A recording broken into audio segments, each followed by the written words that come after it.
What's up guys, Hockey Rocky here and welcome back to another video. And today we're just going to catch you guys up on what's been going on through the NHL over the past couple of weeks.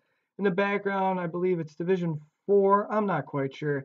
There's a gameplay in the background going on, it's a good game. Might want to stay tuned into it while you listen to the video. So first up, the playoffs have started. Yay, the most wonderful time of the year.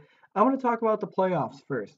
So I'm going to break down a few of the series. The first series, which was the most important to me in the first round, was the Los Angeles Kings and the San Jose Sharks.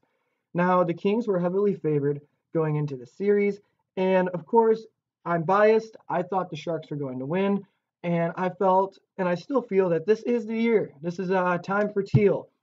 Yet, I say that every year we are in the playoffs. So, point is, San Jose Sharks came in 5 games, played great defensively. They shut down the LA Kings. The only game the Kings even won was in overtime.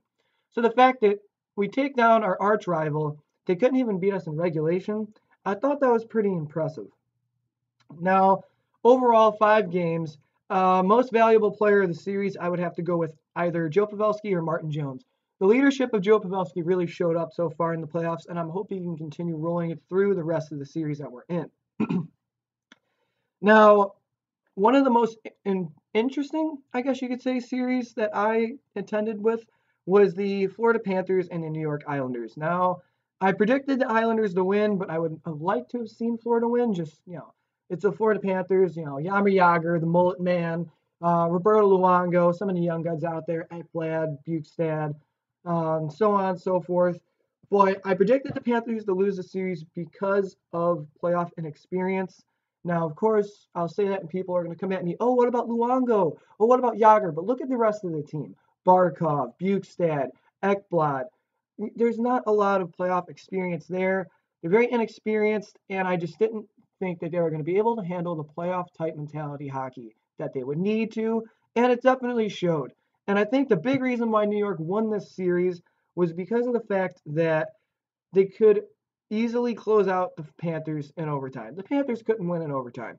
They seemed tired, they seemed drained, and it was a bit disappointing, but all in all, Florida Panthers are having a summer. The Chicago Blackhawks are out, and with them being out, along with the LA Kings, this is really awesome because now, within the last 5 years, we have seen what? Kings, Hawks win the Stanley Cup, so Bruins didn't make the playoffs. So since the Penguins winning a long time ago, we're finally going to have a new Stanley Cup winner, and maybe a first-time winner itself, knowing that half the teams that are left have never won the Stanley Cup.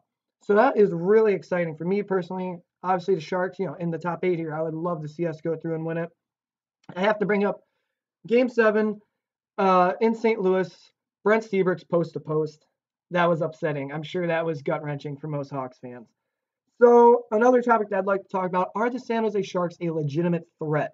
Now, I say if the Sharks can play how they have played against Nashville in the series so far, and how they have played against LA without, the big guys tiring out Thornton and Marleau, I think we can be a legitimate threat for the Stanley Cup.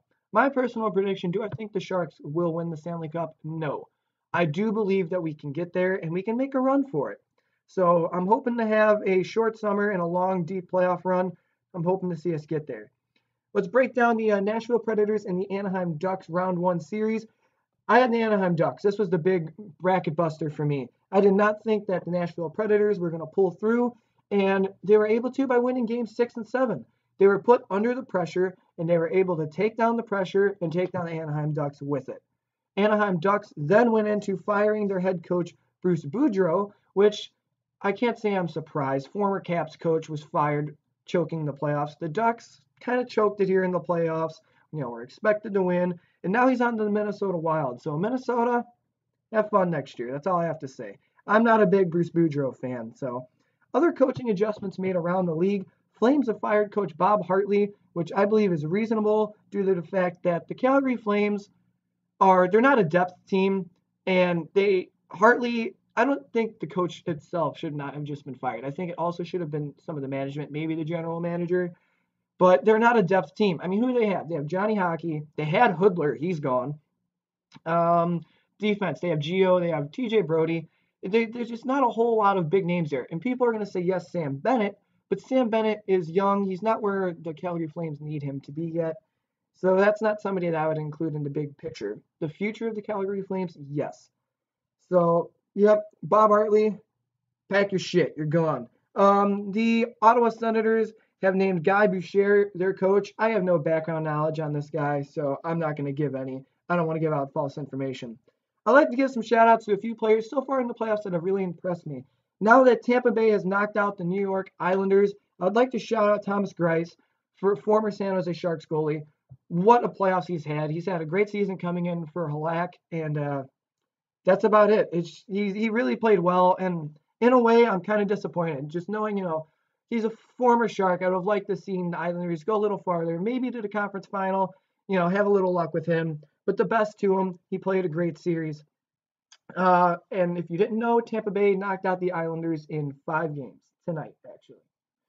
Matt Murray for the Pittsburgh Penguins. Wow. Marc-Andre Fleury's injured. The Penguins have been one of the hotter teams in the NHL, and people are freaking out saying, oh, this is it for us. This is it. Pittsburgh's done. It's over. But Matt Murray comes in and just explodes. This kid is a great breakout. If you want my opinion, at the end of the year, you want to free up some cap space, dump Marc-Andre Fleury. Zadkov can be a great backup, and have Matt Murray as your starter. The kid does great under pressure. He has done phenomenal in the first series, and they're looking to beat the President's Trophy winning Washington Capitals. That, if you ask me, is very impressive. So, there's not much else to say. Matt Murray, guys, MVP of the Penguins this playoffs. Colin Wilson, he had I guess you could say minor regular season, did not perform up to the standards that he had hoped to, but he's really proven it in the playoffs that what kind of player he has the potential to be. Really showing it up there. Without further ado, a lot of people wanted to talk about this. Pavel Datsyuk, is he leaving the NHL? I could definitely see it. He spent a long time in the NHL. I definitely do not believe he's going to be leaving hockey. If he leaves the NHL, you'll probably see him somewhere over in the SHL or playing in his homeland of Russia. But I don't want to see Pavel Datsyuk leave. But if it's time, it's time. So that's a decision that he's going to have to make, and we're going to have to attend to and listen to in the next few days. Anyways, guys, thank you for watching this video. If you enjoyed the video, hit the thumbs up button. If you really enjoyed the video, hit the subscribe button. Drop a comment down below. Anybody watch the Kentucky Derby? Nyquist won. Get it? Detroit Red Wings. There's a milestone card out. Go grab it. And I will talk to you guys in the next video.